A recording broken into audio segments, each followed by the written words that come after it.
Desde el Centro de Noticias de Caracol Televisión en Bogotá, esto es Noticias Caracol, edición del mediodía.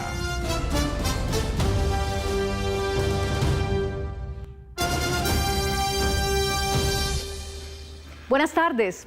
La misión que llevó de regreso a los humanos al entorno de la Luna se acerca a su momento más crítico, la reentrada a la atmósfera terrestre. Estamos a 6 horas y media de que la cápsula Orión vuelva a casa, tras 10 días de un viaje exitoso por el lado oculto de la Luna. A esta hora viajan a una velocidad de 9.219 kilómetros por hora y se encuentran ya a 88.513 kilómetros de la Tierra y a 310.000 kilómetros de la Luna. Así la están viendo a esta hora desde la cápsula Orión, ya un lejano reflejo después de haberla tenido tan cerca. Y mientras la tripulación viaja de regreso a la Tierra en el Océano Pacífico frente a California, la NASA y la Marina de Estados Unidos preparan una operación de recuperación que ha tomado más de una década de entrenamiento. A bordo de la cápsula Orión, los 4 astronautas ya están en el tramo final de una travesía que marca el regreso de la humanidad al entorno de la Luna. Hoy comenzó la secuencia final de la misión. Los astronautas configuran la cabina, aseguran los equipos, preparan los asientos en posición de aterrizaje y se ponen de nuevo sus trajes espaciales. Mientras tanto, en el Océano Pacífico ya está en marcha la operación de recuperación que dirige la ingeniera aeroespacial colombiana de la NASA, Liliana Villarreal. La cápsula mantendrá a la tripulación a salvo a medida que disminuye la velocidad desde casi 25.000 millas por hora hasta unos 300 millas por hora.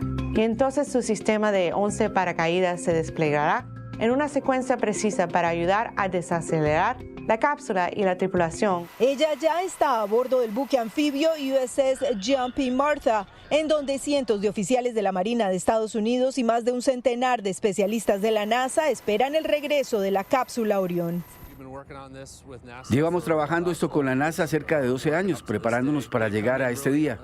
Entran a gran velocidad, cuentan con paracaídas que se despliegan, de modo que para el momento en que amerizan, su velocidad es apenas de unos 32 kilómetros por hora. Una vez en el mar, los buzos serán los primeros en acercarse a la nave para evaluar las condiciones del mar y asegurarla. Luego, ayudarán a los astronautas a salir de la cápsula hacia una balsa inflable. Para permitir que los astronautas sean subidos individualmente a un helicóptero y llevados al buque. Se usarán 2 helicópteros para recuperar a la tripulación. Una vez en el buque, los astronautas serán llevados a un compartimiento de cuidados médicos para recibir una evaluación. Soy la oficial de guardia del escuadrón, estaré en la torre de control. De esa manera podremos coordinar con las 4 aeronaves, las 2 de captura de imagen y las de recuperación, para que puedan despegar con seguridad, cumplir su misión, regresar y aterrizar. Y es que el último paso es también el más delicado. Cuando la nave regrese a la Tierra, debe atravesar la atmósfera a casi 40.000 kilómetros por hora. El rozamiento con el aire genera temperaturas de hasta 2.700 grados Celsius. Por eso, cada maniobra debe ocurrir en el momento exacto. A las 6:33 de la tarde, hora de Colombia, se separará el módulo de servicio. Esa separación deja expuesto el escudo térmico de Orión, que deberá soportar las temperaturas extremas del reingreso. A las 6:53 de la tarde, la nave alcanzará lo que los ingenieros llaman interfaz de entrada. Luego de superar esa fase extrema, comenzará una secuencia milimétrica de paracaídas. Si todo sale según lo previsto, a las 7:07 de la noche, hora de Colombia, la cápsula Orión y su tripulación amerizará en el Océano Pacífico, para completar así el último paso de esta misión histórica que marca no solo el regreso de la humanidad al entorno de la Luna, sino además una nueva era en la exploración espacial. Y una colombiana ahí en esa última etapa, en la recuperación de la tripulación desde el mar. Y todos los días, entre las curiosidades de esta misión, en la cápsula Orión se han levantado con una canción diferente, escogida especialmente por los tripulantes. Hoy que se levantaron a las 9:30 de la mañana, hora de Florida, en uno de los días más importantes de la misión, ¿qué canción eligieron, Judy? Margarita, pues así mismo, la tripulación despertó hoy para su última jornada de misión cuando se encontraban ya a más de 98.000 kilómetros de la Tierra. Y con esa tradición de los vuelos espaciales de despertar con música especialmente seleccionada para el día de misión, pues en esta ocasión ellos seleccionaron dos canciones. Una fue Run to the Water, que en español significa Corre hacia el agua, de la banda Leaf. Y también eligieron otra que se llamó Free, libre. Por decirlo menos, son canciones que van muy acordes, de hecho, con lo que se va a vivir hoy, se está viviendo ya en este momento de visión. Ya para más tarde se realizará pues una maniobra muy importante, sería la tercera corrección de trayectoria de regreso programada ya para la 1:53 de la tarde, hora de Colombia. Esa maniobra ajustará pues con precisión ese camino de la cápsula que viene ya rumbo hacia la Tierra. Conozcan cómo es esa cápsula Orión y cómo será toda esa travesía que tendrán los 4 astronautas de regreso a casa. A diferencia del enorme cohete que despegó el 1 de abril hacia la Luna, hoy tan solo regresa la cápsula Orión, un habitáculo de solo 3,5 metros de altura y 5 metros de diámetro, y eso que Orión tiene un 30% más de espacio que las cápsulas de las misiones Apolo en los 70. Aquí podemos compararlos. Los 4 astronautas, Reed Wiseman, Christina Koch, Victor Glover y Jeremy Hansen, apenas caben en la cápsula. Y es que, como vemos aquí, el espacio es muy reducido. El volumen interior habitable es de solo unos 9 metros cúbicos, el equivalente a unas 2 minivans grandes. Tan solo caben 4 personas y la dotación para permanecer en el espacio 21 días. Aunque esta misión, como sabemos, fue de solo 10.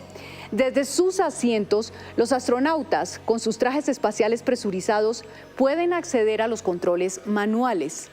Cuando estaban en órbita, los 4 asientos estaban guardados bajo el suelo para liberar espacio. Orión pesa 9.000 kilos y por supuesto tiene mucha tecnología, pero lo más importante en la jornada de hoy es el escudo térmico que la recubre, compuesto sobre todo por titanio, que envuelve la cápsula y la protege de las temperaturas de hasta 2.800 grados Celsius que se generan por la compresión violenta del aire de la atmósfera frente al aparato a semejante velocidad. Estamos hablando de casi 40.000 kilómetros por hora. 42 minutos antes de atravesar la atmósfera, la cápsula que lleva a la tripulación se separa del módulo de servicio que le proporcionó la energía solar, la propulsión, el control térmico y el soporte vital. Ese módulo, que es el aporte europeo a la misión, entra en la atmósfera por aparte y se quema completamente. Obviamente no puede pasar lo mismo con la nave que trae a los astronautas. La atmósfera por sí sola se encarga de frenar a Orión desde los 40.000 kilómetros por hora hasta unos 500 kilómetros por hora. En este momento se activa el sistema de 11 paracaídas que ayudan a Orión a perder velocidad antes de amerizar. Según los cálculos, la cápsula iniciará su fase inicial de reentrada al suroriente de Hawái, a más de 3.200 kilómetros del punto donde toca el agua. Si todo sale según lo planeado, Orión caerá en el Pacífico Oriental, frente a la costa de San Diego, California. Ahí la esperan helicópteros y un portaaviones, y decenas de expertos para rescatar a los tripulantes del mar y llevarlos al portaaviones USS John Murta, y luego a casa, donde los esperan sus familias y una vida que ya nunca, después de ir a la Luna, será la misma. Sí, pues como nos contaban Margarita y Judy, la maniobra de ingreso a la atmósfera de la cápsula Orión es uno de los procesos más peligrosos de toda la misión por la velocidad y las altísimas temperaturas a la que será sometida la nave. Juan Camilo Merlano está en el Museo del Aire y del Espacio en Washington y habló con expertos en este tipo de misiones. Juan, ¿qué le contaron? Ana Milena, en efecto, ya vamos a hablar sobre las especificaciones del amerizaje porque quiero mostrarles un poco, bueno, Margarita ya hacía la comparación, les mostró a ustedes las diferencias, por ejemplo, de módulos durante las misiones Apolo y el módulo Orión de Artemis II. Pues yo les voy a mostrar el verdadero módulo Apolo 11. Esto no es una réplica, es el verdadero, y cabe destacar que Apolo 11 fue la primera misión en la que iban astronautas que finalmente tocaron la superficie de la Luna, Neil Armstrong y Buzz Aldrin. Ustedes pueden ver, y ya Margarita lo comentaba, es más pequeño este módulo que el módulo Orión, pero en todo caso es un 30% más pequeño. Este tenía capacidad para unos 3 astronautas, Orión tiene capacidad para 4, pero la forma es la misma. Orión también tiene la misma forma, precisamente para poder realizar lo que es la entrada en la superficie, en la atmósfera de la Tierra, y poder lidiar con las altísimas temperaturas. 2.500 grados Celsius, va a ir a una velocidad que es de hasta 40.000 kilómetros por hora, y naturalmente es un reto gigantesco para la tripulación y para los científicos. Tiene que realizar una serie de maniobras muy importantes, pero es un procedimiento que ya se vivió con Apolo, eso es lo que nos aseguran expertos. Si bien hay nuevos equipos, nueva tecnología, básicamente la dinámica del amerizaje es muy parecida a lo que vimos con Apolo. Escuchemos a la curadora de la colección Apolo aquí en el museo.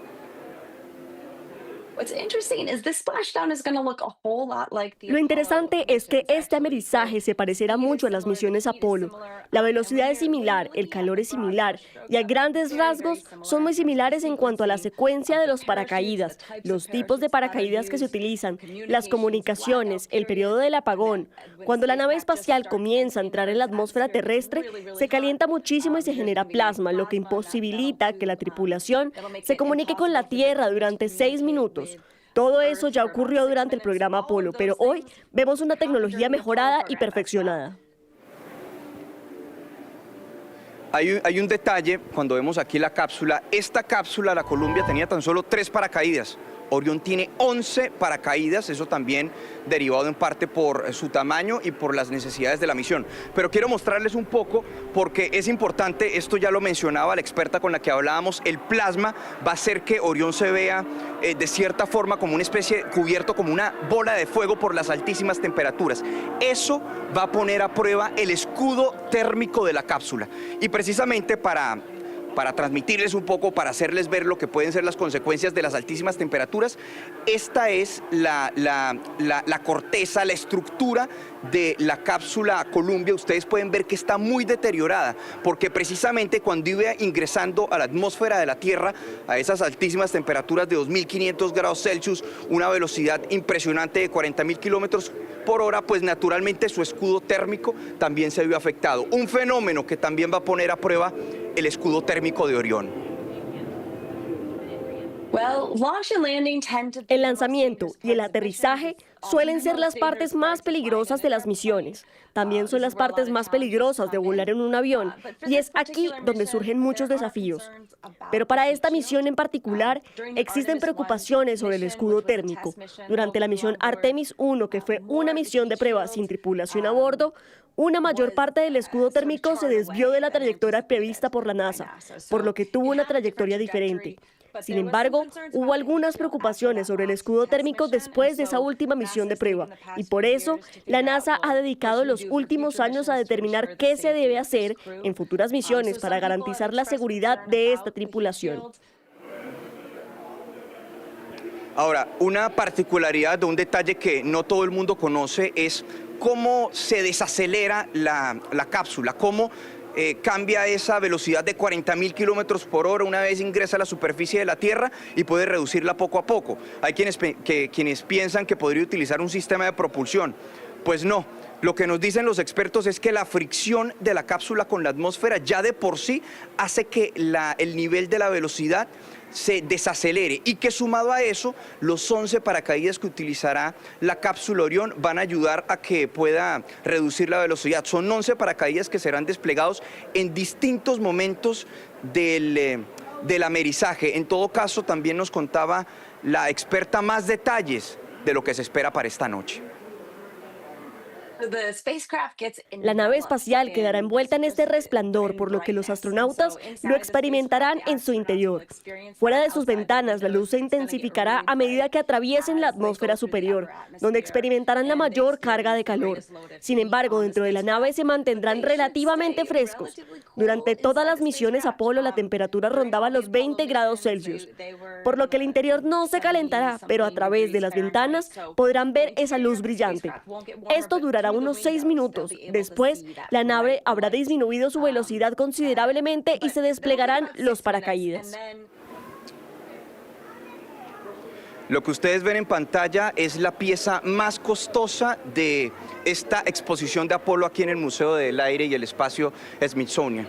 Es el traje original de Neil Armstrong, el traje que llegó a la Luna, con el que tocó la superficie de la Luna y que, según lo que nos comentan, su mantenimiento es bastante costoso porque fue un traje que únicamente fue hecho para la misión esencial de estar 6 horas en la Luna y no para estar tantos años en un museo. Una de las muchas particularidades de esta exposición que vale la pena destacar en medio de esta fiebre que hay y de emoción gigantesca aquí en Estados Unidos y francamente en todo el mundo por lo que será el amerizaje de la cápsula Orión y el cierre de esta misión Artemis II. Margarita.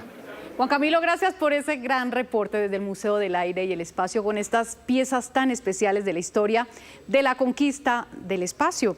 Y ahora nos vamos al otro lado del océano, a las Islas Canarias, porque desde el Centro Espacial, en ese lugar, nuestro canal aliado TV Canarias nos comparte una curiosa historia, la de una de las instalaciones científicas clave en la misión Apolo en los 70, por su estratégica localización en el Atlántico, que hoy volverá a jugar un papel importante en el reingreso a la Tierra de Artemis II y su tripulación. Osiris Armas, adelante. Con un diámetro cercano a los 10 metros, esta es una de las 2 antenas de este Centro Espacial de Canarias, ubicado en el sur de Gran Canaria, que presta soporte a la misión Artemis de la NASA. Estuvimos activamente implicados en el lanzamiento, reforzando nuestro equipo habitual de gente que está 24 horas aquí en el centro trabajando, y volvemos a entrar otra vez en la fase de la reentrada. Construido en los años 50 por la NASA, desde aquí se dio soporte a la misión Apolo. A mediados de los 70, la Agencia Espacial Americana abandonó las instalaciones hoy vinculadas a defensa. El trabajo desde entonces ha ido en aumento. Sigue siendo un sitio realmente demandado, son muchos y múltiples los programas en los que intervenimos, la mayoría con la Agencia Espacial Europea. Trabajos que se realizan desde unas instalaciones que prácticamente han duplicado el número de antenas en los últimos 8 años. La misión del Artemis II deja una recopilación inédita de datos, de imágenes y una experiencia que por primera vez pudo ser transmitida en vivo y en directo completamente. Esta es la historia. Artemis II no solo ha sido una misión que marca un antes y un después para la historia de la ciencia y la humanidad. Le ha regalado al mundo momentos cargados de aventura, esperanza y conocimiento puro. Reed Wiseman, Christina Koch, Victor Glover y Jeremy Hansen son los primeros en viajar a la Luna en más de 50 años y hoy hacen parte de los 28 seres humanos que han escapado de la gravedad de la Tierra después de la primera misión Apolo 13. Esta vez, la nave Orión superó récords históricos de distancia respecto a la Tierra, alcanzando más de 406.000 kilómetros y convirtiéndose así en el vuelo tripulado que más lejos ha llegado en la historia. En medio de la emocionante travesía hacia el entorno más extremo, uno de los momentos críticos y hoy superado fue el paso por la cara oculta de la Luna, donde la nave perdió comunicación con la Tierra durante 40 minutos. Le dejaron a la ciencia estas postales que marcan la historia. En su recorrido se alejaron lo suficiente como para poder observar la Tierra en su totalidad desde las ventanas de la cápsula y registrarla en fase creciente, un fenómeno en donde nuestro planeta presenta una forma de cuarto creciente visto desde la Luna. permitieron que millones de habitantes vieran el globo terráqueo con un leve color azul y blanco, ocultándose tras el horizonte lunar. Un eclipse sin precedentes, en donde incluso lograron observar micrometeoritos o pequeños destellos de luz. Imágenes que hoy se traducen en miles de datos recopilados para estudiar el entorno, validar sistemas de información y preparar al mundo para futuras expediciones. Y no solo fue una oportunidad para la investigación. Artemis II fue la primera misión en llevar a una mujer, a un afroamericano y a un canadiense a bordo. Transmitieron más de 50 gigabytes de datos e imágenes, incluyendo la primera comunicación directa entre una nave lunar y la Estación Espacial Internacional. En tiempo real, la gente pudo ver el sobrevuelo de la nave Orión, el sueño flotando en sacos de dormir, su aseo con pañitos, la alimentación rehidratada, el tiempo de ejercicio en medio de la microgravedad y hasta el toque de música con una playlist enviada por la NASA. Situaciones de la cotidianidad en donde se validaron sistemas de soporte vital, la navegación y las comunicaciones de la nave Orión en condiciones reales, garantizando la seguridad de los astronautas. Esta misión, sin duda, es un nuevo escalón del ser humano con un equipo robusto de tecnología para continuar la planeación de lo que será, en el futuro, tener una presencia sostenida de humanos en la superficie lunar.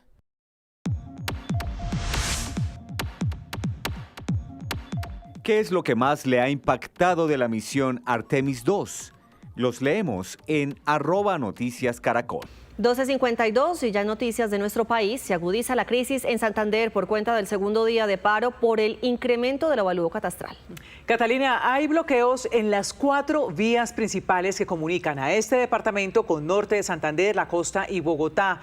Desde ayer las operaciones aéreas en el aeropuerto Palo Negro han sido afectadas. Natalia Ayala, ¿ya se sabe cuándo se restablecen los vuelos y qué dicen los afectados?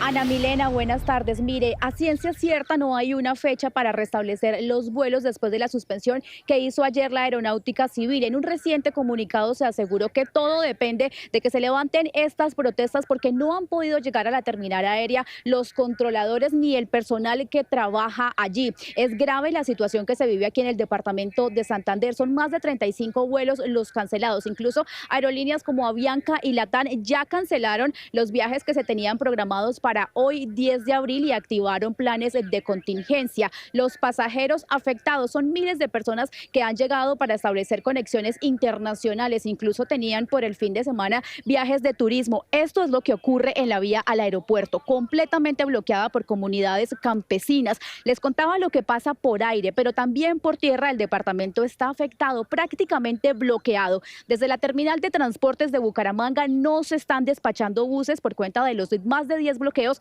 que hay en todo el departamento y la situación parece que se alarga porque estas comunidades campesinas exigen la presencia de un delegado del gobierno nacional. ¿Cuáles son los impactos que ha dejado este segundo día de bloqueos? En la siguiente nota les cuento.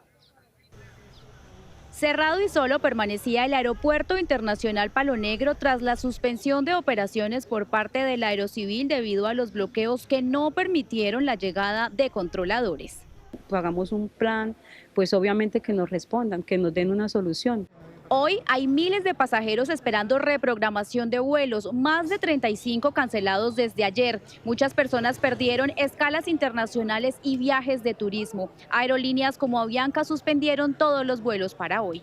Me lo reprogramaron es que para el domingo y nosotros no somos de acá. 5 de la mañana, con mucho sacrificio, llegar aquí a encontrar que no hay vuelos. La situación por tierra es igual. Los más de 10 bloqueos en las vías hacia Bogotá, Cúcuta, Barrancabermeja y la troncal del Magdalena Medio tienen paralizado el transporte terrestre. En la terminal no hay despacho de buses. Toda la noche, todo el día y no nos han dado ninguna solución. Desde ayer en la mañana que no tengo vuelo y fui a salir también por aire y está el aeropuerto también cerrado. Hasta la canasta familiar se empezó a ver afectada. Varios productos no han podido llegar a la central de abastos. Tanto a productores por cosechas ya cortadas que se quedan en carretera, que no alcanzan a llegar a los puntos de comercialización, y de igual manera a compradores que ya han cargado sus productos y encuentran vías cerradas. Las filas de vehículos son interminables. Queremos que nos colaboren, así sea paso intermitente, nos den una hora, vamos pasando y así vamos regulando por lo menos. Gremios económicos advierten serias afectaciones de seguir los bloqueos en las vías principales del departamento.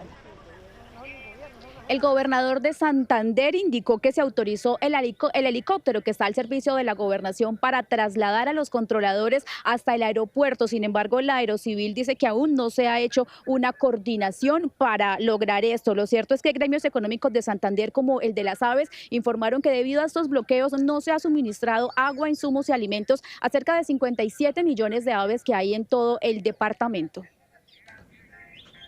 Natalie, es que ya son 48 horas las que se cumple sin comunicación en el oriente del país por cuenta de las movilizaciones que tienen 6 puntos bloqueados en vías del municipio de Pamplona, al norte de Santander. Richard Quiñones, ¿cuál es la situación a esta hora? Buena tarde. Hola, muy buenas tardes. Así es, son más de 500 campesinos de 5 municipios que están distribuidos en estos 6 puntos de bloqueo, los principales rutas de acceso que van directamente hacia Bucaramanga, pero también una ruta que conduce hacia Chitagá y lleva directamente hacia el departamento de Arauca. Son alrededor de 1000 pasajeros que se han visto afectados en medio de esta situación. Incluso se han visto algunos problemas, algunos impases en estos puntos de bloqueo porque los pasajeros están pidiendo pasar para poder llegar a la capital norte santanderiana. Esto incluso ya ha afectado también a las terminales de transporte y a los gremios porque tratan de llegar con productos hacia la capital norte santanderiana o sacar esos productos hacia el resto del país y no se ha logrado. Manifiestan que pues esta protesta va a continuar de forma indefinida hasta no recibir una respuesta por parte del IGAC que los beneficie. ¡Vamos a quitar los palos todos! Si quitamos los palos, pasamos todo.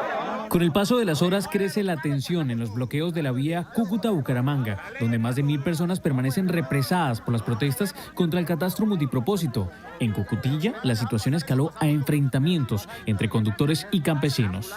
Obviamente diciéndole a ellos que entiendan que esta situación no lo hacemos por querer o que nuestra causa desmerita la de cualquiera, sino que simplemente aquí estamos luchando por los campesinos, aquí estamos luchando por el único derecho que vale la pena luchar, que es literalmente el derecho a su casa digna y a poder literalmente disfrutar de ella, porque con estos avalúos tan altos muchos de nuestros campesinos y muchas de las personas en extrema pobreza van a perder diferentes beneficios. En el sector de La Laguna, la comunidad atravesó este vehículo de carga pesada, impidiendo transitar hacia Bucaramanga. Pues estamos aquí protestando pues para que el gobierno nos dé solución y pues el paro va indefinido. El alcalde de Pamplona expuso que esta situación está siendo analizada en un puesto de mando unificado desde donde le hacen seguimiento al tema. Los alcaldes de la provincia de Pamplona y otros alcaldes vecinos pues acompañamos esta manifestación pacífica, garantizando digamos la movilización y garantizando sobre todo el paso humanitario de las personas que bien lo requieran. Se ha hablado constantemente con el puesto de mando unificado. El director nacional del IGAC tiene previsto venir al norte de Santander el 15 de abril. Han querido como tirarles la pelota a los alcaldes y a los consejos municipales por el tema del impuesto. Y aquí hay que diferenciar. Algo es el impuesto, pero eso va de la mano y es directamente proporcional al avalúo catastral, que es en sí la pelea que tienen estas personas que se están movilizando de manera pacífica. Manifestantes aseguran que la movilización se mantendrá de forma indefinida y bloqueando incluso la vía de acceso que comunica a norte de Santander con Arauca. Por ahora, las personas pueden salir desde la ciudad de Cúcuta hacia el municipio de Pamplonita. Por allí hay una ruta hasta ahí establecida. Desde este punto hacia Bucaramanga están los bloqueos. Otro dato también muy importante, los vehículos de carga pesada no han salido de la capital norte santanderiana porque deben dar una vuelta un poco más larga, de más de 15 horas, por Ocaña, lo que genera pues algunas complicaciones en materias económicas. Sí, señor. Richard, gracias. Las protestas que rechazan el nuevo avalúo catastral de predios rurales han generado preguntas sobre el proceso que adelanta el Instituto Geográfico Agustín Codazzi. Hablamos con su director y esto nos dijo. Yo encuentro acá, hay un señor que me dice, mire, tenía mi predio en 2 millones de pesos. Ajá. ¿Qué pasó? Arranquemos con esa cifra, si quieren. A ver, exactamente, 2 millones de pesos es el avalúo que tenía este predio en particular. Sí. Ese predio es muy probable que haya subido a 14 millones de pesos. ¿cierto? Que es parte del incremento, estos son millones. ¿Qué se tiene en cuenta para que pase de 2 a 14? Claro, todo lo que acabamos de explicar, es decir, ¿qué encontramos en ese predio que venía con un rezago de 10, 15 años y venía con un valor de este tipo, pero ya hoy se está transando en ese tipo de mercado? Claro, este incremento que usted ve aquí es del 600%. Es un incremento significativo sobre ese tema. Pero aquí lo importante, y esto es el IGAC, si el ciudadano tiene alguna duda sobre el avalúo, el IGAC le responde. Pero aquí es donde viene el tema más importante de la ecuación, el pago. El impuesto. El impuesto. ¿Cuánto pagó este predio el año pasado? Suponiendo que tenía una tarifa del 2 por 1000. Este predio debió haber pagado seguramente 200.000 pesos. Si tenía un avalúo de 14.000, seguramente lo que debió haber pagado debe ser del orden de del 1.400.000. Lo que hoy debería pagar después de que su avalúo quedara en 14 millones. Pero, como esto es lo que pasaría aquí, y aquí es donde están las administraciones municipales. Ajá. Para que esto no ocurra, la ley ¿qué dice? La ley lo que dice es que máximo puede crecer el 50%. No el 600, el 50%. Sí. Quiere esto decir que el ciudadano debería pagar 300.000 pesos de impuesto predial. No puede pasar lo que nos contaba la señora de que el impuesto le subió a casi 30 millones. 30 millones de pesos. Eso no puede pasar. Digamos que ese predio tiene más de 100 hectáreas. Lo máximo que debe pagar es el 100%. Quiere decir que lo máximo que debería pagar ese contribuyente es 400.000 pesos. Es decir, al final lo que hay que anotar es que, ojo que no importa el incremento del avalúo catastral, este tema tiene una pendiente pequeña y está controlado por la ley para que el contribuyente no se le golpee el bolsillo. Y eso es muy importante anotarlo. Y aquí las administraciones municipales son muy importantes. Otro tema que tienen que hacer las administraciones municipales, como el avalúo era tan bajito, colocaban las tarifas más altas. Como el avalúo ya es mucho más sensato, tienen que bajar las tarifas. Pero director, espéreme, ¿qué le decimos a doña Juana, a doña María, que tiene en este momento su documento en mano y dice, mire, a mí me está llegando el impuesto por más de 10 millones de pesos? Entonces, ¿cuál es el argumento o en qué tienen que fijarse ellos para poder hacer ese reclamo? Aquí hay dos normas. Ley 1995, que dice que no puede crecer más del 50%, y Ley 44 del año 90, que dice que no puede crecer más del 100%. 1:03 p.m. y cambiamos de tema porque con el pasar de las horas se siguen conociendo más detalles de la escandalosa parranda vallenata en la cárcel de máxima seguridad de Itagüí, que incluso puso fin temporal a los diálogos de paz urbana. Autoridades revelaron en qué condiciones vivían los cabecillas de esta prisión. Alfonso Cárcamo, buenas tardes. ¿Qué más contaron? Tatiana, muy buenas tardes. Pues las autoridades en el Valle de Aburrá lo que están diciendo es que esta cárcel La Paz de Itagüí es un resort de la criminalidad, porque, por ejemplo, denuncian que las celdas son adecuadas, son remodeladas según el gusto de la persona que está allí recluida, principalmente los cabecillas de alto impacto. Aseguran que esto es una burla para todo el país. También denuncian que en meses atrás han llegado hasta camiones cargados de hamburguesas para celebraciones distintas que se realizan en este centro penitenciario. Ante todo esto, lo que están diciendo es que este escándalo debe sentar un precedente para que las comunidades y principalmente las víctimas puedan darse cuenta que en el país sí opera la justicia y sobre todo opera con rudeza. Este material audiovisual demuestra lo que ocurrió todo un día en la cárcel de Itagüí. Las autoridades reportaron el hallazgo de 59 latas y 20 botellas de cerveza y más de 7 botellas de diferentes licores.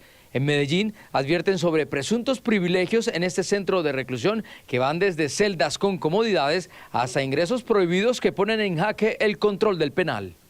Hablamos de un resort criminal. Allá esa gente está cómoda, tienen todas las prebendas, tienen la complacencia del gobierno nacional. Todos sabemos que las instalaciones, los mismos presos las mandan a remodelar. Díganme en qué parte del mundo los presos remodelan la cárcel y la celda. Pablo Escobar y estos. Desde el Consejo pidieron al comisionado de paz terminar con las vocerías de los cabecillas que están encabezando los diálogos de paz con el gobierno nacional. Estamos haciendo una solicitud formal al Alto Comisionado para la Paz, al IMPEC, y a los jueces de ejecución de penas que primero le quiten la vocería inmediatamente a estos criminales de la cárcel de Itagüí, segundo, que los devuelvan inmediatamente para las cárceles donde estaban llevando sus penas. Porque quedó claro que ellos no tienen voluntad ni quieren trabajar por la paz en la ciudad de Medellín, que fue el pretexto para traerlos de nuevo a esos diálogos. Por otro lado, piden investigar el dinero con el que se le pagó al cantante Nelson Velázquez, que rondaría los 100 millones de pesos. No puede ser que le paguen 100 millones de pesos en efectivo, que de hecho la Fiscalía debería investigar porque esos recursos son ilícitos. Y también piden vetar de todos los eventos contratados con recursos públicos a Nelson Velázquez. Ya fue radicado un proyecto de acuerdo por parte del concejal Andrés Tobón en donde él manifiesta que ningún artista que haya tenido vínculos o se haya beneficiado con recursos de la criminalidad, como en este caso, sea contratado por el distrito, bien sea para la Feria de Flores, para los tablados o para los eventos con recursos públicos que hace la ciudad de Medellín. En las últimas horas, alias Douglas envió una carta en la que asegura que no estuvo presente en esa fiesta y pide que se revelen los nombres de quienes sí lo hicieron, lamentando la suspensión de los diálogos. Hay que decir que ante todo este escándalo, Noticias Caracol pues ha tratado de comunicarse con el manager del músico Nelson Velázquez, pero no ha sido posible obtener una respuesta. Pues Alfonso, en medio de la polémica por esa fiesta en la cárcel de Itagüí, hoy en Bogotá surgieron duros cuestionamientos a la figura de los gestores de paz. Los reparos se hicieron en el marco de un evento sobre seguridad ciudadana en la Universidad Externado. Juan Andrés Beltrán, ¿quiénes criticaron esta figura? ¿Qué dijeron? Buenas tardes. Mire, esta discusión sobre seguridad ciudadana acá en la Universidad del Externado, pues durante la instalación, el rector de la universidad, Hernando Parra, fue el primero en referirse a la administración de justicia y para esto tomó el ejemplo de los criminales, los señalados criminales del asesinato, del secuestro del profesor Neil Cubides, quien también daba clases en esta misma universidad. Cuestionó fuertemente lo que ha pasado en este proceso y también a su turno el magistrado de la Corte Suprema, Solórzano, se refirió a la forma como se está administrando justicia en el país. Esto fue lo que dijeron. Del profundo dolor que aqueja nuestra universidad por el vil asesinato del colega y docente Neil Cubides, ocurrido en las primeras semanas del presente año. Crimen cuyos autores, móviles y estructuras parecen haber sido descubiertos y la miserable banda desmantelada, gracias a la destacada y consagrada labor de las autoridades de Fiscalía y Policía. Nuestra comunidad no solo espera, sino exige, eso sí, que ninguna de estos apreciables logros resulten frustrados por el eventual reconocimiento a todos o a cualquiera de los miembros de esa malhadada banda del injustificable título de gestores de paz. Mire, el día de ayer se realizó una reunión entre el alcalde con presidentes de las diferentes cortes y también con la fiscal general de la Nación en torno a las políticas de seguridad ciudadana y las problemáticas que se viven hoy en Bogotá. Allí una de las principales discusiones fue el hacinamiento y la forma como se está administrando justicia en las cárceles. Allí cuestionaron fuertemente tanto el presidente de la Sala Penal de la Corte Suprema como el alcalde mayor de Bogotá que el Ejecutivo no hizo presencia en esta discusión, es decir, ni el Ministerio de Justicia ni el IMPEC estuvieron allí presentes. Pero también el alcalde mayor de Bogotá se refirió y cuestionó fuertemente cuál ha sido la posición del Gobierno Nacional frente a la Administración de Justicia. El Gobierno Nacional tiene una visión que no contribuye a una política criminal efectiva y eso tiene varios elementos. Uno, yendo de abajo para arriba, romantizar el delito, decir que un delincuente que se roba un celular lo está robando para regalárselo a la novia, minimizando lo que significa el acto delincuencial de robarle un celular a una persona. Segundo, cuando le dicen al presidente que hay que hacer justicia, que es importante que la justicia se imponga, dice que la justicia es venganza. La justicia no es venganza, es el ejercicio del Estado para proteger a la sociedad y para castigar a quienes cometen delitos. Y tercero, la política de paz mal estructurada, mal diseñada, mal ejecutada. Y mire, en medio de esta jornada también estuvo presente el director de la Dijín de la Policía, el coronel Elber Alfonso, quien reveló que hay unas nuevas órdenes, unas nuevas solicitudes de circular roja de Interpol que ya fueron emitidas en contra de los cabecillas de la segunda Marquetalia. Esto por el señalamiento que tienen de ser los autores del hecho, los quienes habrían ordenado el asesinato, el magnicidio del senador Miguel Uribe Turbay.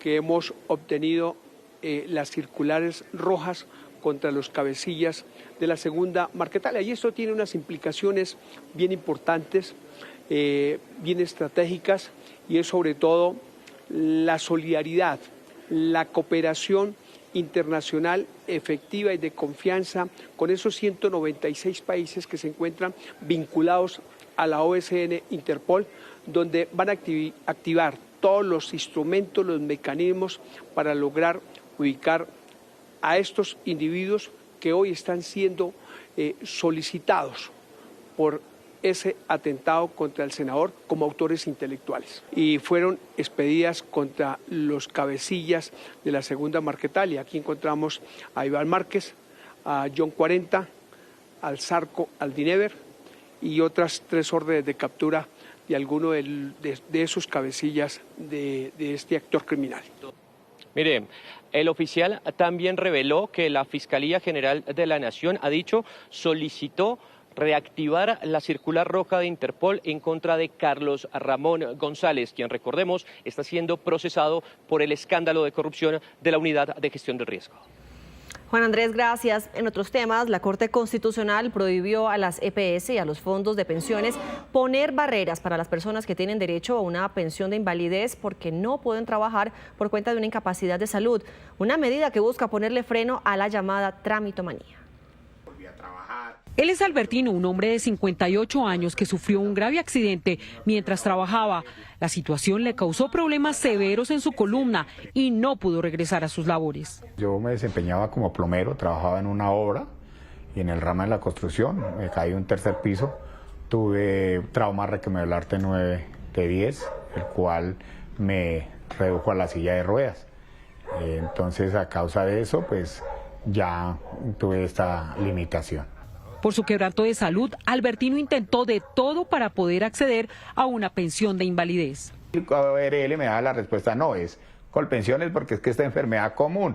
El uno que era laboral, el otro que era enfermedad común, y ahí me detenían y esa fue la barrera. Y así desde el 7 de septiembre, bueno, digamos desde junio que empecé, del 2024, que el Medicina Laboral me remitió a Colpensiones a la fecha, pues hasta el 19 de febrero logré, y eso por medio de la tutela, que me hicieran la calificación por Colpensiones, porque siempre, todo ese tiempo, me han puesto esos obstáculos, ya un año y 9 meses que me han tenido con esas barreras. Por casos como este, la Corte Constitucional lanzó una fuerte advertencia para las EPS y los fondos de pensiones sobre las barreras que están padeciendo quienes tienen derecho a una pensión por invalidez por condiciones médicas. Las personas en situación de vulnerabilidad por condiciones de salud no deben asumir las cargas administrativas generadas por la falta de coordinación entre las entidades responsables de calificar la pérdida de la capacidad laboral y reconocer la pensión de invalidez. La Corte Constitucional, en un caso específico, evidenció la tramitomanía. Se encontró que a la persona le realizaron un examen de pérdida de capacidad laboral por enfermedad general en el que obtuvo una calificación de 74.20%. Sin embargo, dicha calificación no fue notificada oportunamente. De ahí que se le negó estudiar su petición pensional por considerar que el dictamen no estaba en firme. Para las organizaciones de pacientes, este fallo debe obligar a las EPS y al sector pensional a devolverle los derechos a los trabajadores. Recordemos que si se cumplen los requisitos, pérdida superior a la capacidad laboral del 51% y estar al día en las cotizaciones, el usuario tiene derecho a que el fondo le defina en los términos establecidos por la ley y no se le puede delegar toda la parte administrativa que tiene el fondo de pensiones, la EPS o en su defecto la ARL al paciente. En la actualidad hay por lo menos 68.000 pensiones de invalidez en Colombia, que representan el 17% del universo de los pensionados del país. 1:25 p.m. Gracias por continuar con nosotros. En Ipiales, en Nariño, hay preocupación y desconcierto frente a los continuos enfrentamientos entre los presidentes de Ecuador y Colombia y los anuncios de nuevos impuestos. David Sánchez, ¿qué dicen los comerciantes de la frontera con el vecino país? Buenas tardes. Stephanie, televidentes, pues muchos pensaban que la situación no podía ser peor, pero obviamente se ha venido agravando. Ya muchos empiezan a temer que precisamente la frontera que les vamos a mostrar la cierren ya definitivamente, porque con este tipo de medidas arancelarias y estas sobretasas, pues sencillamente el comercio se reduce a lo que ustedes están viendo. Nada, ningún vehículo de carga, el tránsito de mercancías se ha reducido en más de un 80% y el 1 de mayo empezará el cobro de esta sobretasa del 100%, lo que prácticamente mataría este comercio binacional en la zona de frontera. Les contamos lo que hablamos con algunos de los comerciantes. Aníbal Zambrano es un comerciante que durante más de 5 años ha luchado por sacar adelante su negocio de cueros. Hoy está al borde de la quiebra. Muy afectado porque pues no vienen los compradores y nosotros vivimos desde Ecuador prácticamente, como estamos en la frontera, entonces vivimos desde Ecuador, pues yo le pido al gobierno nacional que de pronto nos eche una manito porque pues estamos jodidos así. O sea, las ventas están muy bajas por el piso. Y es que los recientes desacuerdos entre los presidentes de Colombia y Ecuador han desencadenado una crisis social y económica. La verdad, asombrados y extrañados de ver la actitud tan demencial, digamos, de parte del presidente de Ecuador y lo mismo de parte del gobierno colombiano. La economía sigue mal y con esta noticia del día de ayer sí que peor. La verdad, un SOS por esta frontera. Aquí la frontera se muere, ya en este momento prácticamente empresas trabajando a un 5-10% máximo. Si tenían 10, 11 o 12 empleados, ahorita están trabajando con un gerente y un contador. Cada vez que suena un trino aquí de alguno de los presidentes, las distancias y el río parece que se nos hiciera más grande entre Colombia y Ecuador. Y lo que esperamos es que la CAN pueda sentar su peso y consolidarse como ese organismo que necesitamos. De lo contrario, creo que es un organismo que tendría una tendencia supremamente grande a desaparecer. Las ventas de los comercios en Ipiales han caído dramáticamente. Un promedio de 500, 600 mil pesos diarios. Ahorita vende 100 mil pesos, 150, o sea, ni el 50%. ¿Qué ha pensado hacer si sigue esta situación? No, pues toca pensarlo bien porque si no, no puede seguir así. Viene pagando arriendo, pagando impuestos, o sea, todo. En el departamento están a la espera de que salga el decreto como zona especial de intervención fronteriza, que tiene como objetivo mitigar los efectos negativos de la imposición de los aranceles. Ante esta situación, en el Valle del Cauca, la competitividad del departamento podría estar en riesgo. Ecuador es el segundo socio comercial de esta región. Valentina Gallego, ¿cómo afecta el incremento? Buenas tardes. Stephanie, televidentes, buenas tardes. Tras el incremento del arancel dicho por Ecuador, en el Valle del Cauca estarían en juego alrededor de 300.000 o 400.000 empleos. Expertos aseguran que además esto agravaría la crisis política, social e incluso de seguridad por la cual atraviesa la región. Productos como la caña, confitería y tarjetas inteligentes que ya se estaban enviando a este país hace algunos meses estarían en riesgo. En el Valle del Cauca, actualmente 450 empresas exportan diferentes productos hacia Ecuador. Solo en el 2025 generaron un impacto superior a los 369 millones de dólares. El 70% de las exportaciones que hacemos lo hacemos hasta por vía terrestre, llegando hasta Ecuador. Y eso, por supuesto, va a generar unos resultados muy dañinos para las empresas. El Valle del Cauca se caracteriza por tener una oferta diversificada. Ante la preocupante situación económica, la Cámara de Comercio de la ciudad ha anunciado nuevas alternativas de internacionalización para alivianar la preocupación de los exportadores. Tenemos más de 50 soluciones para hacer modelos de internacionalización efectivos a distintos mercados. Según José Fernando Amézquita, la situación impacta directamente el crecimiento económico y aumentaría la crisis social, política y de seguridad. Esto implicaría que compañías que hoy están en el mercado ecuatoriano, que han podido resistir el embate del arancel del 50%, definitivamente queden por fuera. Son mercados que ya tienen un nivel de madurez muy elevado, No es fácil salir a buscar nuevos socios comerciales. El presidente Petro asegura que se debe poner en marcha nuestra incorporación al Mercosur, pero esto no es algo que se desarrolle de manera tan fácil. Recordemos que en los últimos meses el Valle ha reducido la cifra de desempleo, alcanzando los índices más bajos registrados en 19 años, y con este anuncio la empleabilidad podría verse afectada.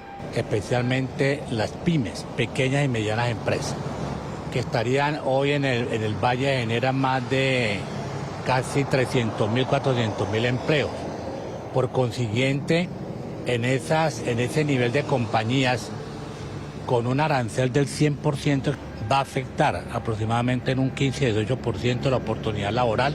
La alcaldía de Cali anunció mesas técnicas con los emprendedores, gremios y sector productivo para mitigar los impactos y proteger a los exportadores de una crisis económica.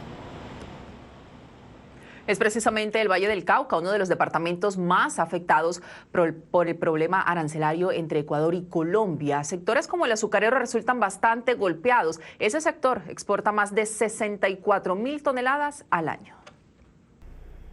Uno de los sectores más impactados por la tasa de seguridad impuesta por Ecuador es el azucarero, el cual, de acuerdo a cifras de la DIAN, entre 2023 y 2025, exportó un promedio de 64.623 toneladas hacia ese país, con un valor cercano a los 40 millones de dólares anuales, el 10% del total de las divisas generadas por exportaciones de azúcar. El anuncio de Ecuador de elevar al 100% los aranceles a los productos colombianos profundiza aún más el momento crítico que hoy enfrenta la agroindustria de la caña, y confirma también que la Comunidad Andina de Naciones no está funcionando para nuestro país. Según el Comité Intergremial y Empresarial del Valle del Cauca, esa tasa de interés del 100% aniquilaría las relaciones comerciales entre el departamento y Ecuador, pues no permite la ejecución de negocios y acaba con la competitividad, obligando a la búsqueda de nuevos mercados, lo que tardaría varios años. Para un número importante de empresas en el departamento, que asciende a más de 400 empresas, de las cuales un porcentaje importante son medianas empresas que llegan a ese mercado. ¿Qué se afecta? Se afecta, por supuesto, el empleo. Los gremios piden diplomacia ante la crisis. Nuestra invitación, de manera decidida y categórica, es que el gobierno nacional active unos mecanismos diplomáticos respetuosos y conscientes de que son miles y miles de personas las que terminan siendo afectadas. Ecuador es el segundo socio comercial del Valle del Cauca. Una ruptura comercial pondría en jaque al departamento. Pues el gobierno colombiano llamó hoy a consultas a su embajadora en Ecuador, María Antonia Velasco, luego de que ese país elevara al 100% los aranceles a los productos colombianos. Mientras tanto, en Colombia las empresas ya empiezan a sentir los efectos de esta tensión diplomática y económica entre los dos países. Desde hace 10 años, la empresa familiar Guayacol exporta a Ecuador estas guayas para carros y demás accesorios para su ensamble. El vecino país es su único destino de exportaciones, representando alrededor del 15% de sus ventas. Negocios que se pueden acabar con las decisiones del gobierno ecuatoriano de imponer y aumentar un arancel a los productos colombianos, primero del 30% en febrero, luego del 50% en marzo y del 100% a partir de mayo. En 2025 a marzo teníamos unas ventas de 100 millones de pesos aproximadamente a Ecuador. Este año, al cierre de marzo, vamos en 25 millones. Cuando empezó el proceso con el 30%, se alcanzó a sacar un pedido. Ya cuando pasó al 50%, pues fue imposible. Y ahora con la medida del 100%, pues definitivamente no hay cómo hacer. Para esta pequeña empresa, este arancel cierra la oportunidad que tanto les costó exportar. Si enviamos nosotros $1.000, por ejemplo, cuando ellos lo tengan en la frontera van a tener que pagar un arancel de $1.000 sumado al IVA que ellos paguen y demás cosas para la nacionalización. Le van a llegar al consumidor final con un producto que vale el doble o más. Es imposible competir. Otra de las empresas que recibió como un baldado de agua fría ese aumento del arancel es Monterrojo, una marca de snacks que lleva 6 años exportando a Ecuador, su principal destino en Sudamérica. Pues es un golpe porque es que ya es un arancel que es imposible de asumir. Digamos que cuando fue el 30, entonces 15, cuando subió al 50 dijimos, bueno, pues 25 y 25, nada que hacer, pero pero ya la verdad que un arancel del 100% es absolutamente restrictivo para nosotros. Normalmente esta empresa de alimentos enviaba sus papas, plátanos y demás paquetes a Ecuador al menos una vez al mes y este año van solo 2 envíos. Cuando uno asume un arancel, pues a nosotros nos baja la rentabilidad y el cliente para vender el producto tiene que subir el precio, entonces naturalmente el producto se vuelve menos competitivo respecto a importaciones de otros países que no tienen este arancel. Por su parte, Colombia mantiene el arancel del 30% a los productos ecuatorianos y la restricción para la venta de energía eléctrica. A propósito, conozcamos las cifras del panorama actual de la crisis arancelaria que sacude la relación comercial entre Colombia y Ecuador. Daliana Garzón, de Negocios Ditu, nos cuenta. Daliana.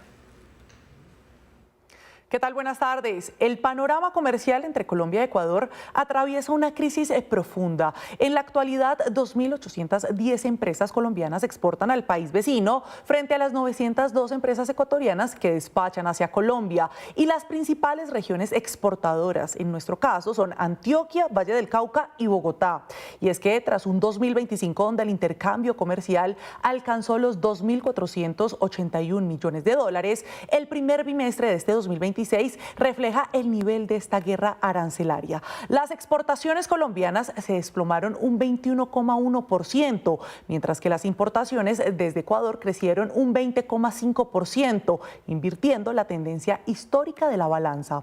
Por su parte, el impacto logístico en la frontera entre Ipiales y Tulcán, donde a diario se movilizaban 5,5 millones de dólares, se ha desplomado un 60%.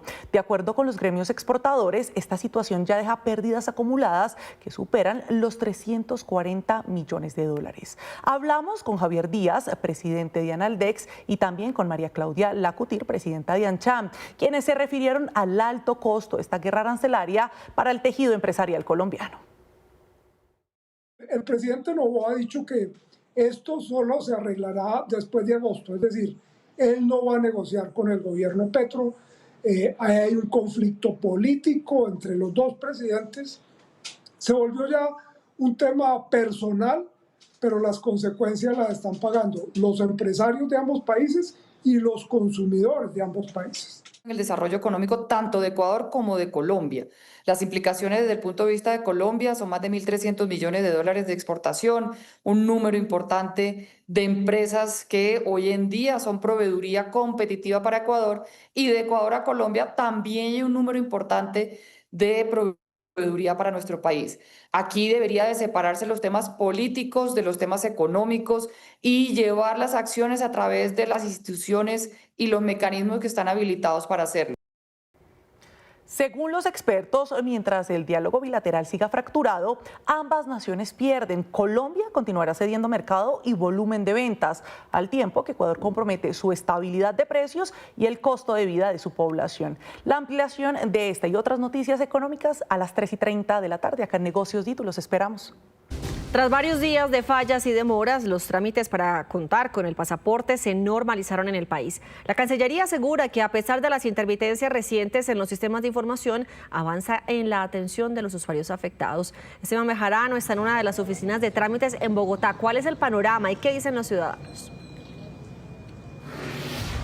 Catalina, el panorama es de completa normalidad y tranquilidad. Nosotros nos encontramos desde la oficina ubicada en el norte de Bogotá, donde a las 7 de la mañana en punto abrieron, y como ustedes pueden observar, pues este es el panorama. No hay colapso, no hay filas, y las personas, los ciudadanos que se han acercado a realizar sus trámites de expedición y de renovación de pasaporte lo han podido adelantar sin ningún contratiempo. Hay que recordar que esta oficina está abierta hasta las 5 de la tarde, y si usted va a venir a realizar cualquiera de estos dos trámites debe traer su cédula en físico, que no esté en mal estado para que no vaya a tener contratiempos y su trámite se adelante de la mejor manera. Estuvimos hablando con algunas de esas personas que iban saliendo de la oficina para saber cómo les había ido, y esto fue lo que dijeron.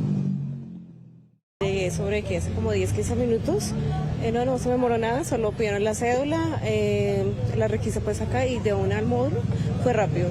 ¿Qué trámite venías a realizar? Pasaporte, sacar el pasaporte. ¿Por primera vez? Por primera vez, fue muy rápido. ¿Con cita previa o...? No, nada, solo vine, ingresé ya, eso sí, 8 días para para que me entreguen el pasaporte, pero fue muy rápido el trámite. Dijeron que eso era fácil, entonces yo vine a probar porque antes decían que era con cita, entonces me arriesgué y nos vinimos así. No, eso es fácil, rápido y no se demora uno tampoco nada. ¿Cuánto se demora más o menos? Por ahí unos 10 minutos nomás. ¿Primera vez que saca el pasaporte? Sí.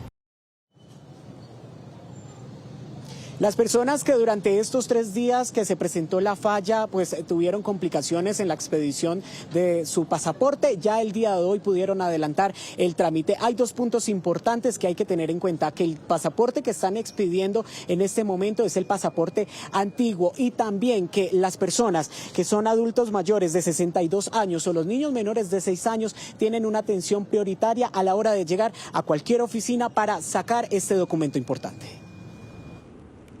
Esteban, gracias.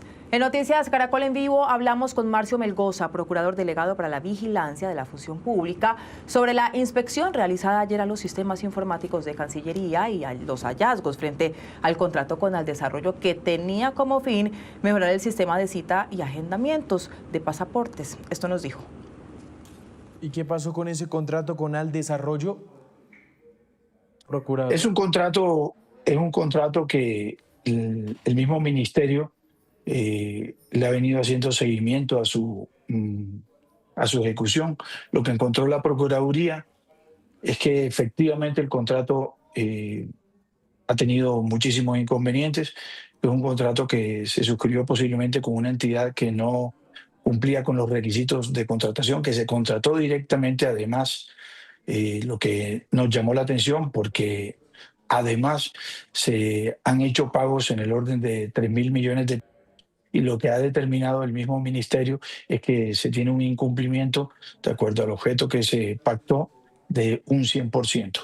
La Procuraduría General de la Nación instó a que se adopten las medidas para hacer efectivas, en este caso, la cláusula penal, que es donde se puede establecer un pago por los perjuicios que se les han venido ocasionando. Nos llama la atención dentro de la visita que lo que tiene que ver con el cumplimiento del objeto contractual hoy se desarrolla a través de personal interno del Ministerio de Relaciones Exteriores, lo que nos indica que perfectamente el objeto contractual pudo haberse desarrollado sin necesidad de acudir a la contratación directa y menos contratar, en este caso, a un tercero. Procurador, ¿de cuánto es el contrato de Aldesarrollo? Tengo entendido alrededor de 3.000 millones de pesos. No, el contrato es de 10.000 millones de pesos. Un contrato que finalizó su ejecución en agosto del año pasado y que se realizó un pago en el orden de 3.000 millones de pesos el año pasado justamente. Ya pagaron 3.000. Y cuando usted dice, procurador, un incumplimiento al 100%, es que no se ha hecho nada. Es decir, no se ha cumplido nada de lo que se contrató por parte de esta empresa. Efectivamente, eso es lo que dice el informe de supervisión, que es un supervisor del mismo Ministerio de Relaciones Exteriores. Son datos que recopilamos ayer y a partir de esto se estarán tomando acciones por parte de la Procuraduría General de la Nación. Cuando ustedes hacen la inspección, ven el software, usted con su equipo técnico encuentra que es un software que sí tiene la necesidad de ser actualizado, que es viejo.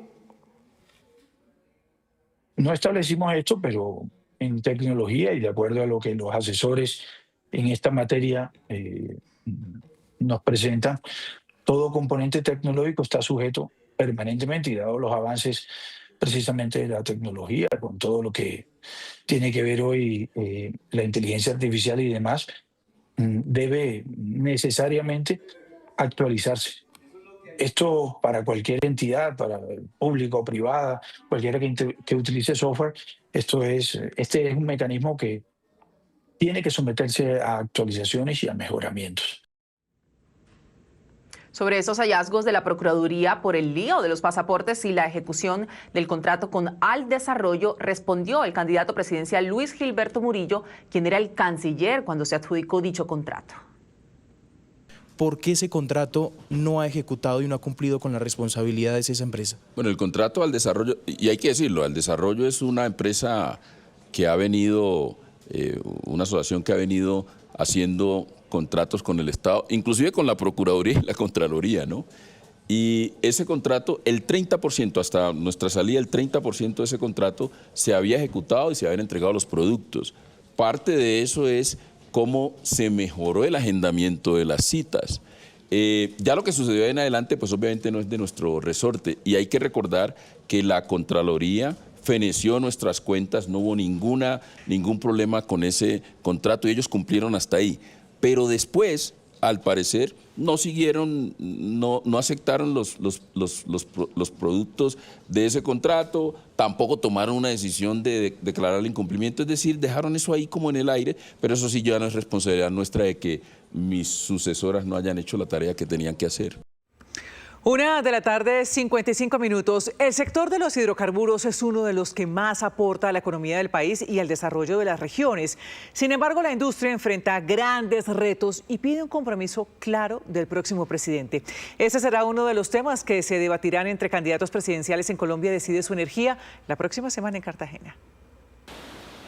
Hablar del sector de hidrocarburos es hablar de significativos aportes económicos, sociales y ambientales de las empresas que producen petróleo y gas y que distribuyen combustibles líquidos. 30 billones de pesos en transferencias fiscales, 64 billones de pesos de aporte al Producto Interno Bruto, 25% de la inversión extranjera, 7 billones en exportaciones, 7 billones de regalías y más de 360.000 empleos. Porque este sector es el pilar de la economía colombiana, el pilar macroeconómico, fiscal y de estabilidad cambiaria. Pero también es hablar de desafíos, ya que desde hace años el número de pozos exploratorios se ha reducido, las reservas de petróleo se han estancado y las de gas vienen cayendo de manera crítica, así como la producción. Se requiere un compromiso claro del próximo gobierno para que este sector crezca y continúe aportando al progreso del país. Reactivar la exploración y la producción, en convertir a los proyectos de gas en proyectos de interés nacional, en hacer yacimientos no convencionales. En medio de este panorama, la sostenibilidad ha sido pilar en la estrategia de estas empresas que cumplen estándares internacionales, invierten en innovación y nuevas tecnologías,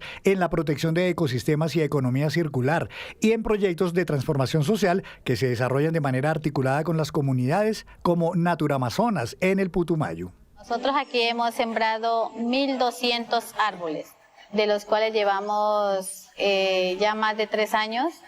Ha sido un trabajo mancomunado. Gracias a estas personas, ahora tengo ya más o menos 6 hectáreas reforestadas, enmaderables, frutales. Y programas de gas social que impulsan el acceso de familias de estratos 1 y 2 a este energético en zonas apartadas. Que Dios bendiga esa fundación y a las personas que nos han puesto ese gas, porque la verdad es que, vuelvo y les repito, la salud es lo primordial para la vida. Además, impulsan iniciativas por la educación de calidad de niños y jóvenes en diversas regiones y propenden por la restauración de ecosistemas en riesgo como los arrecifes de coral. Los aportes, avances y retos de este importante sector serán analizados en el foro energético que se realizará la próxima semana en Cartagena. La Contraloría hizo varias advertencias sobre las cifras con las que se sustenta el segundo decreto de emergencia económica emitido por el gobierno, que hoy está vigente.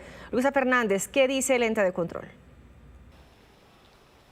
Buenas tardes. Lo que dice la Contraloría en el concepto enviado a la Corte Constitucional en medio de la revisión de este segundo decreto de emergencia económica es que las cifras con las que lo están sustentando son débiles y poco confiables. Ejemplo, mientras el gobierno intenta recaudar 8.6 billones de pesos aproximadamente con los decretos de esta emergencia económica, la Contraloría dice que para atender las emergencias en esos 8 departamentos priorizados solo se necesitan 8.2 billones de pesos, un desfase o una diferencia de 400.000 millones de pesos aproximadamente. Esto dijo la Contralora delegada. Mientras que la Unidad Nacional de Gestión del Riesgo identifica un poco más de 113.000 hectáreas inundadas, la Contraloría con su equipo de tecnología en tiempo real pudo identificar 66.000 hectáreas y eso tiene unas consecuencias obviamente presupuestales.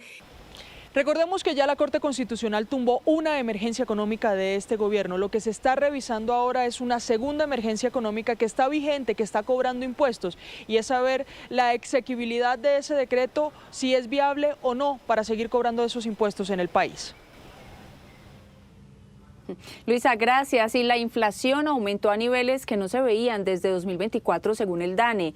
Los alimentos, la educación y la salud son lo que hoy le están costando más al bolsillo de los colombianos.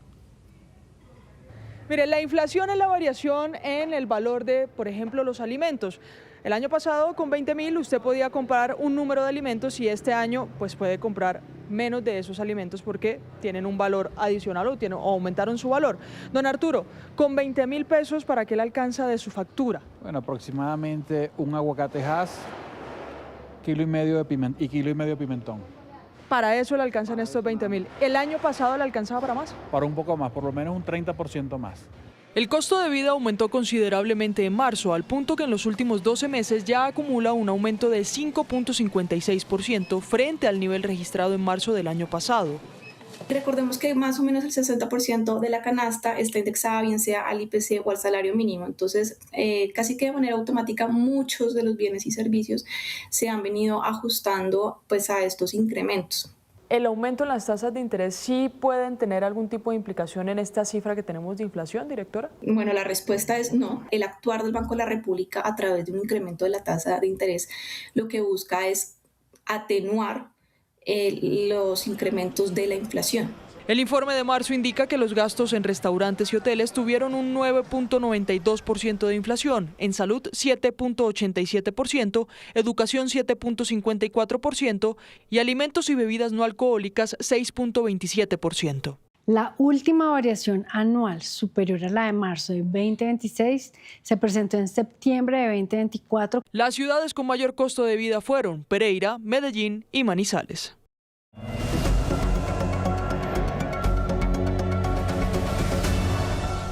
2 de la tarde, 12 minutos, arranco este radar de la política hablándoles de la puja por los votos en Santander entre Paloma Valencia e Iván Cepeda en medio de ese paro de campesinos. Pero empecemos por Paloma Valencia. Nos contaron que la candidata tuvo que coger trocha para poder llegar a cumplir con su agenda en Bucaramanga, que incluyó un evento grande en Neomundo con gremios, con microempresarios y simpatizantes de la fórmula Paloma Oviedo. Hoy también está recorriendo las calles de la Ciudad Bonita, hablando con los vendedores del Paseo del Comercio, que queda en el centro de la ciudad. Y a propósito, Paloma Valencia habló del paro de campesinos que tiene aislada a Bucaramanga por tierra y por aire. Le asiste toda la razón a quienes están protestando, porque es que el avalúo predial está demencialmente alto. Varias veces lo advertimos que esto iba a ser una locura. A los colombianos les van a expropiar las cosas a punta de un impuesto que es impagable. Pero si bien les asiste la razón, me opongo y rechazo los bloqueos sobre cualquier ciudad de Colombia. Y como les decía, Bucaramanga también es el foco hoy de Iván Cepeda. El candidato del Pacto Histórico tiene este evento a las 4 de la tarde en la Plaza Luis Carlos Galán Sarmiento, a donde llegará con parte de la bancada del Pacto Histórico. Ayer Iván Cepeda estuvo en Barrancabermeja con miles de trabajadores de las petroleras y de otros sectores del Magdalena Medio. En su discurso resaltó que sin los trabajadores no habría soberanía energética ni tampoco transición energética, e invitó a diferentes sectores del país a sumarse para conversar y llegar a un gran acuerdo nacional. Y volvemos a la derecha, porque por el lado de Abelardo de las Priella arrancó una gira hoy en Antioquia con su nueva estrategia para visitar las regiones. Se trata de una toma de barrios y de municipios que visitará en compañía de las comunidades locales. Va a caminar con la gente compartiendo sus propuestas de campaña. Ayer estuvo en el Parque de Boston, es un barrio tradicional de Medellín. Lo acompañaron decenas de seguidores en este recorrido. También se reunió con empresarios y con un grupo de jóvenes. Y este fin de semana esas tomas barriales se extenderán a municipios del norte de Antioquia. Y los empresarios y los emprendedores tenemos palabra. Si lo sabrá la gente de Medellín, de Antioquia y de Boston. Aquí hay palabra y hay determinación. Frente a la estatua de ese prócer, les digo, me comprometo solemnemente a llevar a este país por la ruta de la seguridad, del progreso, del desarrollo, de la belleza.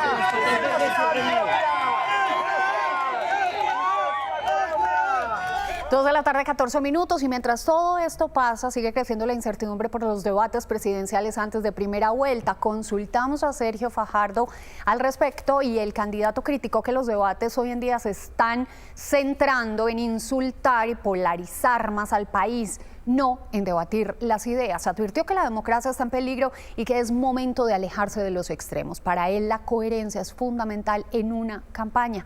Escuchen lo que dijo. Estamos en un grado tal de intolerancia, de polarización, donde entonces se desestiman los debates y los debates se trasladan a declaraciones individuales, a insultos por acá, insultos por allá.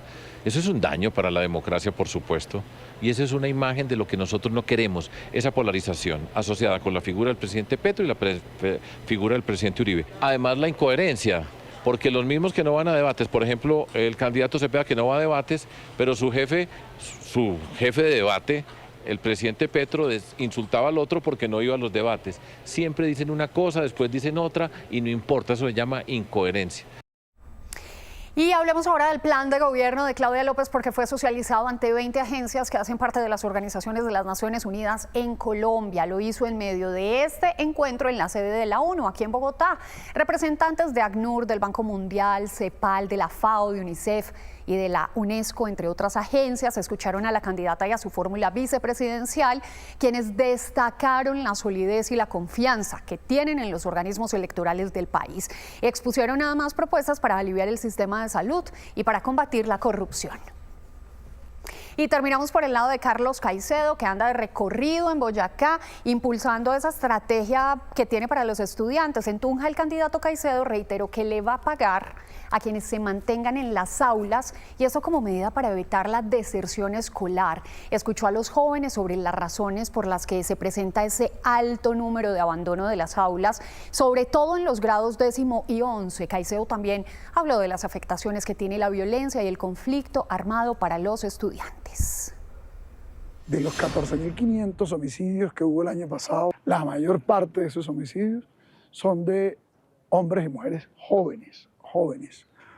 Y los que son víctimas del reclutamiento de las estructuras armadas son jóvenes que les pagan $1 millón y se los arrancan a sus familias y se van a las estructuras armadas, al delito. Y al cierre les contamos en nuestro radar de la política que la Procuraduría General de la Nación y las personerías iniciaron vigilancia preventiva del escrutinio para la conformación del Senado, que hoy avanza en su 5º día. Esta es una herramienta más para garantizar la transparencia de nuestro sistema electoral. Nos encontramos a las 7 de la noche. Una feliz tarde. Nueva pausa y volvemos con más noticias y más historias. 2 de la tarde, 48 minutos. Gracias por continuar con nosotros. El asesinato de 2 personas en Popayán hace 2 días y la masacre ayer de 6 más en zona rural de la capital caucana obligaron a las autoridades a realizar un consejo de seguridad y ofrecer recompensas por los responsables. Por la complicada situación que se generó en Popayán como consecuencia de una masacre en la vereda La Meseta, noroccidente de la capital del Cauca, que dejó 6 personas muertas, se realizó un consejo extraordinario de seguridad en el que las autoridades tomaron algunas medidas. Sujetos en 2 camionetas y algunas motos con armas de corto y largo alcance entran a una vivienda ubicada en La Meseta, zona rural del municipio de Popayán, y ultiman una persona que estaba afuera y 5 más que estaban dentro de una vivienda.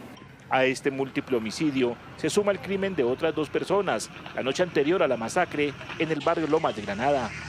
Los 2 hechos delictivos motivan la entrega de una recompensa por parte de la administración municipal. La alcaldía está ofreciendo hasta 50 millones de pesos, es la decisión que se toma hoy para información que se dé para aclarar estas dos situaciones. Las víctimas del múltiple homicidio ya se encuentran en medicina legal, pero aún no han sido identificadas. A toda la comunidad, que esta información que nos puedan brindar, que nos ayude a esclarecer este hecho que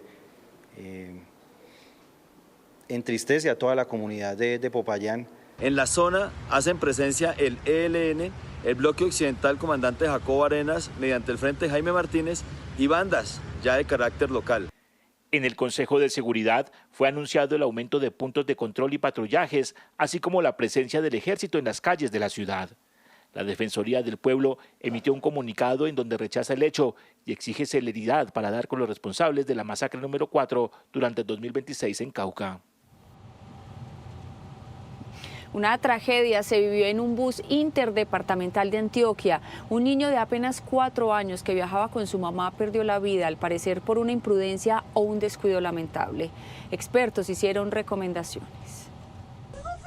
Momentos de angustia como este no deberían vivirse. Esto ocurrió en un bus público que iba de Granada, Antioquia, hacia Medellín. Allí viajaba un niño de 4 años con su mamá. El pequeño habría sacado su cabeza por la ventana. En ese momento pasó a gran velocidad otro bus. La madre del menor de edad aborda el vehículo minutos antes del accidente que se genera con el menor de edad. El vehículo que impacta nuestro vehículo de la empresa en la ventanilla donde estaba el menor de edad ubicados. Este caso, que terminó en la muerte del pequeño, ha encendido las alarmas frente a los cuidados que los adultos o tutores a cargo de menores deben tener en cuenta a la hora de viajar con ellos en un vehículo, pero también de las políticas internas de las empresas de transporte para salvaguardar las vidas más allá del uso del cinturón. Medidas antes de iniciar la marcha o iniciar el trayecto deben manifestar que los menores de 2 años o los menores de 10 años deberían hacer uso de las sillas internas, es decir, las sillas que van directamente al pasillo del bus y no hacer uso de las sillas que van a la ventanilla.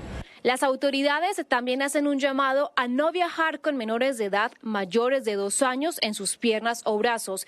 Deben ir siempre en los asientos internos y ninguna persona, bajo ninguna circunstancia, debe sacar su cabeza o sus manos por la ventanilla. 2 de la tarde, 52 minutos. Hoy se llevó a cabo en Villavicencio una cumbre nacional de gobernadores en la que el tema principal fue una iniciativa para formular proyectos que el nuevo gobierno tenga en cuenta en cada región. La Federación Nacional de Departamentos realizó en Villavicencio la cumbre de gobernadores de la Amazorinoquía, a la cual también invitaron congresistas electos con un firme propósito. Ese libro blanco, ¿y qué es el libro blanco? Es la construcción de iniciativas, por supuesto que tienen que ir al Congreso, pero también iniciativas de los gobernadores, de qué hemos sentido, de que seguimos esa brecha tan grande del gobierno nacional con los gobiernos subnacionales, cómo construimos país, cómo tiramos todos sin diferenciar los extremos y por supuesto cómo tiramos todos hacia un mismo lugar. Hoy iniciamos la construcción de un libro blanco, escuchamos también el sector gremial, el sector empresarial, a todo mundo. El gobernador del Casanare, César Ortiz, insistió en que los candidatos presidenciales deben olvidarse de los extremos y darle una mirada al libro blanco que incluye las necesidades de las regiones. Ejemplo, ¿qué va a pasar con la deuda interna y externa, con el hueco fiscal, con los tratados de libre comercio que acabaron con toda la agricultura de nuestro país? Pronto se va a acabar el arroz por los 0 aranceles en ese sector. ¿Qué va a pasar con la salud? Increíble que no nos pongamos de acuerdo en una reforma a la salud.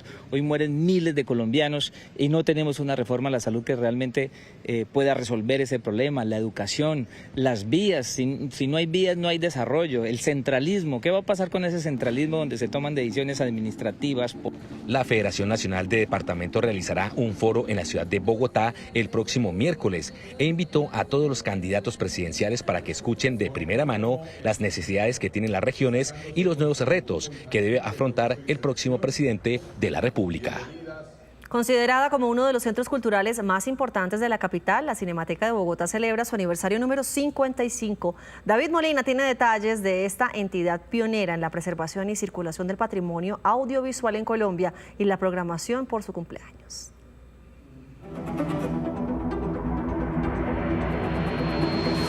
Este epicentro de las artes audiovisuales celebra 5 décadas y un quinquenio, siendo el punto de encuentro de miles de bogotanos y extranjeros, que año a año, como cuando se pensó y creó, vieron en el séptimo arte una herramienta que mantiene a raya el olvido.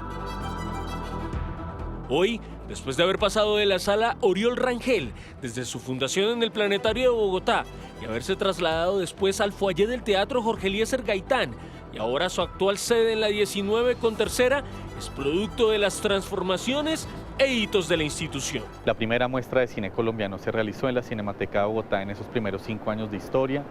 Tenemos en los años 80 el inicio de los cuadernos de cine colombiano, una de nuestras publicaciones más icónicas. En los 90 se crearon los estímulos para la creación. En el año 2000 se dio inicio al Ciclo Rosa, que este año completa 25 ediciones. En el 2014 nos hicieron responsables de la Comisión Fílmica de Bogotá. En el 2016 se creó la muestra Afro.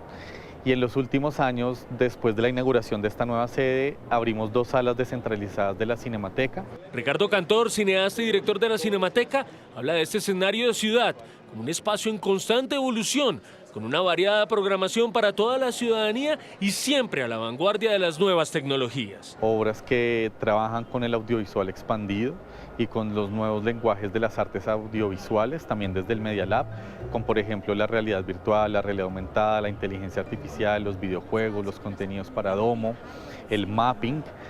Pero también hemos desarrollado programaciones para públicos, especialmente con discapacidades visuales y auditivas, y también una programación centrada en familias y en personas mayores. A propósito del cumpleaños de la Cinemateca, hoy habrá funciones libres durante todo el día y durante el mes habrá actividades, conversatorios y funciones que celebran el cine nacional.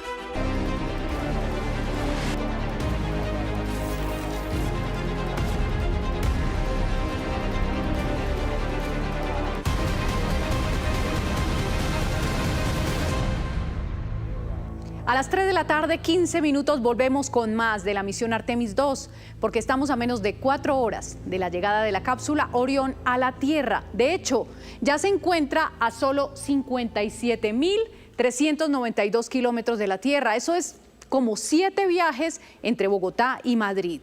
Orión viaja a 11.815 kilómetros por hora, alejándose cada vez más de la Luna. 337.476 kilómetros separan ahora la nave del lugar que sobrevoló de cerca. Los 4 miembros de la tripulación están trabajando a toda marcha, como lo muestra la señal en vivo de la NASA. Aquí los vemos ajustando los asientos de la cápsula, uno de los pasos fundamentales para la fase crítica que se avecina.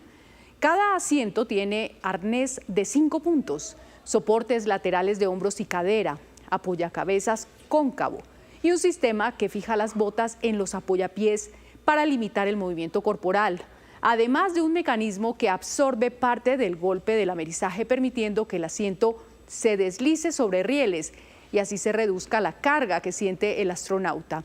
Como les habíamos explicado, durante el periodo en órbita los asientos estaban bajo el piso para liberar espacio, pero ahora volvieron a su lugar para este complejo retorno.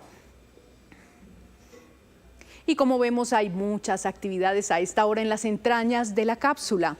Chris Van Cliff, de nuestro aliado CBS, está en Houston con un astronauta de la NASA en el interior de una cabina exactamente igual a la de Orión, para explicarnos qué está pasando y qué va a pasar en menos de 4 horas. Chris. Estoy aquí con el astronauta de la NASA, Randy Bresnik. Randy, ya casi es hora de reingresar a la atmósfera terrestre. Orión va a 25.000 millas por hora. Es una velocidad casi inimaginable. ¿En qué se está concentrando la tripulación ahora? Están monitoreando el sistema. Deben poder alcanzar la inclinación correcta para poder apuntar el escudo térmico hacia la atmósfera, de modo que las cosas calientes se calienten y las frías se mantengan frías. Y luego la guía debería permitir que Orión comience a penetrar en la atmósfera. Y de hecho realizan giros para poder controlar exactamente el punto de aterrizaje. Hacemos estos giros para reducir la velocidad y poder llegar abajo a una velocidad razonable. ¿Qué tan emocionante es el viaje para las personas a bordo? Es bastante emocionante. Después de haber estado en gravedad cero durante varios días, es la primera vez que sientes la G de nuevo, un elefante sentado sobre tu pecho, porque estás soportando de 3 a 4 G cuando estás haciendo los giros en una entrada nominal. El escudo térmico que se va a calentar hasta 5.000 grados Fahrenheit. ¿Qué están viendo y sintiendo las personas dentro? Tenemos prendas de refrigeración. Eso debería mantenerlos relativamente a igual temperatura. Sin embargo, van a ver plasma naranja pasando mientras el escudo térmico que está debajo de ellos envuelve el vehículo, y va a ser una experiencia muy interesante. Y cuando ese plasma desaparece, es un gran suspiro de alivio porque han pasado la parte más peligrosa del vuelo. ¿Cómo saben los paracaídas cuándo desplegarse? Tenemos altímetros que les indican cuándo deben desplegarse. Y si algo falla y uno de los paracaídas no se despliega, ¿qué se puede hacer? Bueno, si uno de los paracaídas no se despliega, los otros dos pueden reducir la velocidad del vehículo lo suficiente como para realizar un amerizaje correcto. Hemos realizado costosas pruebas de paracaídas, por lo que tenemos un alto nivel de confianza en ellos. Si no se despliegan en absoluto, la tripulación puede accionar los interruptores para desplegar los paracaídas principales. Y están monitoreando los altímetros y desplegándolos justo después de donde debería hacerlo la automatización. Y una vez que los paracaídas estén desplegados, ¿simplemente se planea hacia el agua? Ellos planean cuesta abajo durante los últimos minutos del vuelo. Cuando por fin americen, ese será uno de los mayores suspiros de alivio de todo el vuelo. El momento que todos esperan. Volvemos contigo. Gracias, Chris Van Cliff, por este reporte desde Houston, Texas. Los esperamos a las 6:30 de la tarde con una transmisión especial de Noticias Caracol para contarles en directo del desacople de la cápsula Orión del módulo de servicio, de su reingreso a la atmósfera terrestre y de lo que esperamos sea un exitoso amerizaje en las costas del Pacífico, en la zona occidental de Estados Unidos. Los esperamos. Catalina. Ahí estaremos conectados. Margarita, gracias. 3 de la tarde, 19 minutos. Una decisión de la Corte Constitucional cambia las condiciones de los procesos de los mandos medios militares ante la JEP. Para la Corte, el Tribunal de Justicia Transicional no tiene facultades para procesar a esos militares en particular. La Corte Constitucional tumbó algunas normas creadas por la Jurisdicción Especial para la Paz que le permitían recibir, investigar y sancionar a mandos medios militares. Según el alto tribunal, la JEP excedió sus funciones y la creación de este procedimiento no quedó estipulado en el Acuerdo de Paz de 2016, que contempla estos procesos para los máximos responsables. Para la Corte, la JEP habría ido en contravía de principios de legalidad, debido proceso y proporcionalidad de la sanción. Sin embargo, al Tribunal Especial de Paz aún no ha llegado la decisión. La Jurisdicción Especial para la Paz acata y respeta, por supuesto, los fallos de la Corte Constitucional.